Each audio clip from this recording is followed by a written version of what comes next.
Kabani Lukete, on vous voit ici à Nairobi, vous êtes venu assister à cette rencontre de opposition. Quel sens vous donnez à la rencontre de ce jour? Pourquoi vous vous réunissez ici? Ce n'est pas venir assister, c'est venir participer à la grande rencontre de l'opposition que nous estimons qu'il est grand temps que l'opposition puisse se réunir pour avoir un leitmotiv commun. Et avec cette annonce, avec cette invitation, avec cette participation du président Joseph Kabila, président honoraire, il était tout à fait normal que nous soyons là pour parler du pays. On va tout d'abord parler de la situation chaotique du pays, de la situation sécuritaire du pays. Et tout cela, et par où ça peut nous amener. Et il est grand temps que l'opposition, nous puissions nous réunir pour que nous puissions forger les bases solides. Une rencontre sans Katumbi, sans Fayulu, sans Sessanga, sans ceci, sans cela. On parle déjà d'un échec. Vous n'avez pas réussi à avoir tous ces gros poids lourds-là de l'opposition. Est-ce qu'on peut parler aujourd'hui de l'unité de l'opposition sans les Katumbi, sans les Fayulu et tous ces mondes-là? Vous savez, pour quelqu'un comme moi qui a déjà bourlingué dans l'opposition, ça ne m'étonne pas. Quand nous avons fait les forces acquises au changement avec le président Etienne Tshisekedi, est-ce que certains partis politiques étaient là? Quand nous sommes arrivés à l'invitation du président Moïse Katumbi et du président Etienne Tshisekedi à Genval, est-ce que tout le monde était là? Le MLC était là, l'UNC était là, les gens de Lucien Bouchard, ils étaient là. Il y avait beaucoup de gens qui n'ont pas boycotté, mais qui n'ont pas voulu venir.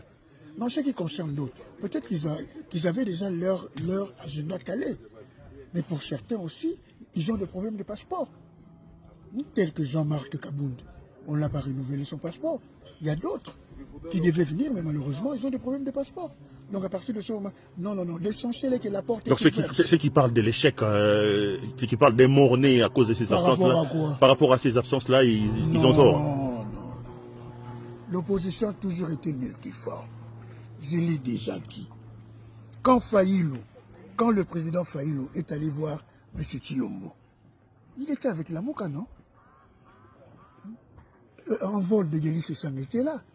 Piste de cette Kikuni était à Kin.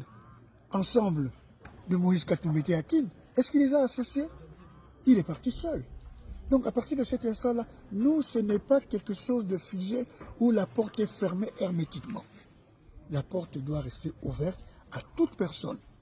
Comme me le disait à l'époque Etienne Tshisekedi à Moulumba, Vouemba, quand quelqu'un vient, il faut le laisser entrer. La porte est ouverte. Il n'y a pas un échec, lequel demi-échec. Avec toutes les personnalités politiques que nous sommes ici, soyons sérieux. Après, vous allez condamner le Rwanda et les M23. Quand Jean-Claude Vouemba avait demandé qu'on puisse ériger un mur de 10 mètres et de faire des lacs de 7 mètres avec des caïmans, des crocodiles et tout, est-ce que quelqu'un me l'avait demandé? Vous n'êtes pas la seule du Rwanda, parce que c'est comme ça qu'on vous présente aujourd'hui. Hein. Quand Jean-Claude Vouemba condamnait à Béni, à Boukemo, à l'époque, quelqu'un l'avait demandé?